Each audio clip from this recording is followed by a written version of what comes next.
સ્કૂલની અંદર અલગ અલગ હોય ને 1 થી 5 ધોરણ, 5 થી 8 એવી રીતે. જો આ થોડીક મોટી ગાયોનો વિભાગ, તો એ પોતાની જગ્યામાં જ જાય. તો બાકી અલગ અલગ વિભાગ છે, પણ એક ખાસિયત છે કે પોતાનો વિભાગ હોય એમાં જ ગાય જશે. જો આ બાકી વિભાગ છે તો આમાં ગાય કોઈ નહીં રોકાય. નમસ્કાર મિત્રો, ગૌશાળા તો તમે અનેક જોઈ હશે, પરંતુ બણકલ ગૌશાળા પાળિયાદ તો તમે નામ સાંભળ્યું હશે. પાળિયાદ વિસામણ બાપુની જગ્યા, ને ત્યાં બણકલ ગૌશાળા ખૂબ મોટી ગૌશાળા છે. પણ મહત્ત્વની બાબત એ છે કે જો દરેક પાણી એક લેવલમાં, નાની વાછરી હોય છે, સરળતાથી નાના વાછરા પાણી પી શકે એ માટે. અને અલગ અલગ વિભાગ છે. 1 વર્ષની નાની વાછરી કે વાછરા, મોટી ગાયો, એમાં અલગ અલગ વિભાગ છે. પાણીની વ્યવસ્થા જો આ વિભાગ છે તો હોડકાનો વિભાગ છે, અને દરેક એના બોર્ડની અંદર લખેલું પણ હોય છે.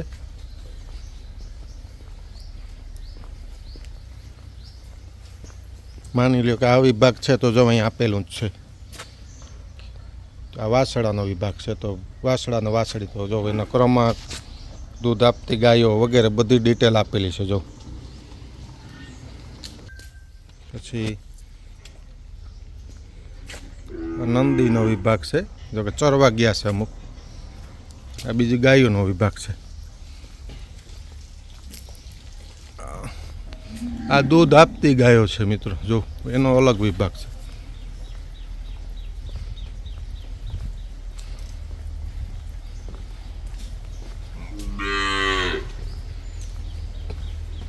હા, બહાર રાખેલ છે તે છાંયો અને તડકો બંને મિક્સ છે. અહીંયા છાંયો છે, તડકે પણ રહી શકે, છાંયે પણ રહી શકે. અમુક ગાયો અત્યારે બહાર છે, અમુક ચરવા ગઈ છે, પણ એની વ્યવસ્થા જો દરેક ગાય નીચે પંખો, દરેક ગાયની નીચે પંખો. પછી ગાયને ખંજવાળ આવે તો ફક્ત જો અહીંયા ઊભાનું, આ એનું પરમિનન્ટ ચાલુ જ હોય. અલગ અલગ સેક્શનની અંદર આ મૂકેલું છે, અને સંપૂર્ણ ક્લીન. અત્યારે ચરવા ગયા એટલે આખી ચોખ્ખી કરી નાખશે ગૌશાળાને.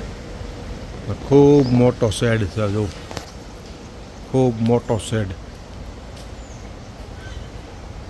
એકવાર ગાય અહીંથી બહાર નીકળે એટલે આ ચોખ્ખાઈ થઈ જાય એની રીતે, બધા ચોખ્ખું કરી નાખે અહીંયા.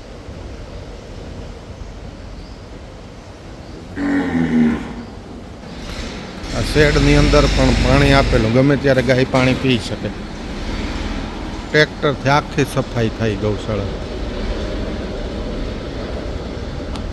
ગાયો જે બહાર રાખવામાં આવે છે, બહાર દિવસે લગભગ 12 હોય છે, તો એમાં પણ અલગ અલગ વિભાગ. જો દૂધ આપતી ગાયો,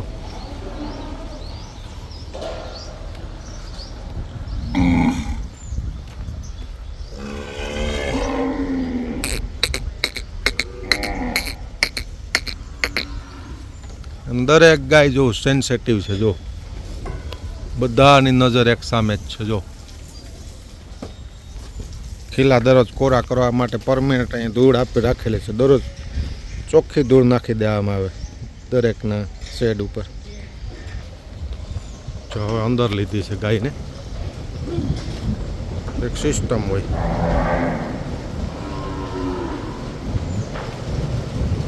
એના વિભાગમાં જ જશે. દરેક ગાયની જગ્યા નિશ્ચિત કરેલી હોય, પોતાનો વિભાગ હોય, એ વિભાગની અંદર જ ગાય જશે, ક્યાંય બીજે નહીં જાય. જુઓ આ પ્રથમ વિભાગ છે તો એમાં જ બધી ગાય જશે.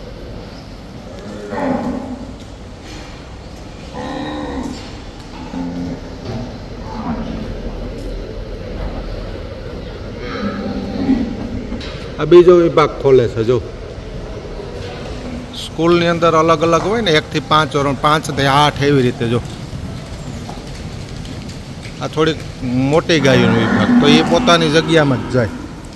તો બાકી અલગ અલગ વિભાગ છે, પણ એક ખાસિયત છે કે પોતાનો વિભાગ હોય એમાં જ ગાય જશે. જો આ બાકી વિભાગ છે તો આમાં ગાય કોઈ નહીં રોકાય.